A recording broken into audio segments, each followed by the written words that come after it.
Earlier this week, the Prime Minister told us, Mr Farage, we're moving into the formal part of the renegotiation. he made it sound almost like a NASA countdown. Here we go, 10. What did he mean?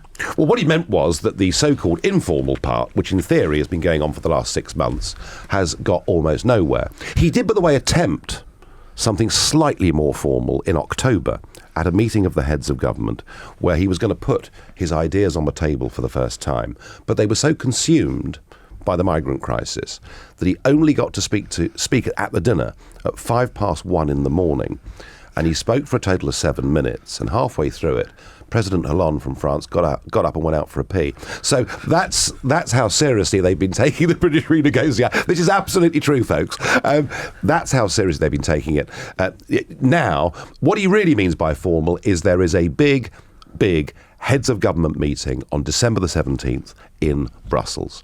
That at the moment is titled to be where 28 leaders plus the European Commission and the European Council sit there and talk about the British renegotiation. But if we've already surrendered on benefits for UK workers to compensate not giving benefits to Polish or Lithuanian workers, then that doesn't need to be renegotiated. In fact, nothing needs to be renegotiated. All he gets is a promissory note. I have a feeling that the migrant crisis, which is now overwhelming Europe politically, even Sweden, the most open-minded, border controls, have put border controls. Fences in Slovenia, isn't it? Razor wire going up in Slovenia. Absolutely. Well, my analogy for this is that Juncker signalled everyone come. And then Mrs. Merkel in the summer, what she effectively did was to take out the cork from a bottle of champagne and say, aren't we marvellous? And now they realise that it's actually completely unsustainable. And they're trying to get the cork back into the champagne bottle. Listeners, try and get a cork back into a champagne bottle. It actually can't be done. So they've got desperate problems. My view... I thought you were a beer man, Mr Farage. Well, I didn't say necessarily that I was part of the Champagne Islington set, did checking. But no, I do like a pint. You're quite right. A bit early at 9:15. But no, and I think if I was the Prime Minister, I would think to myself, the no side appear to be a bit divided.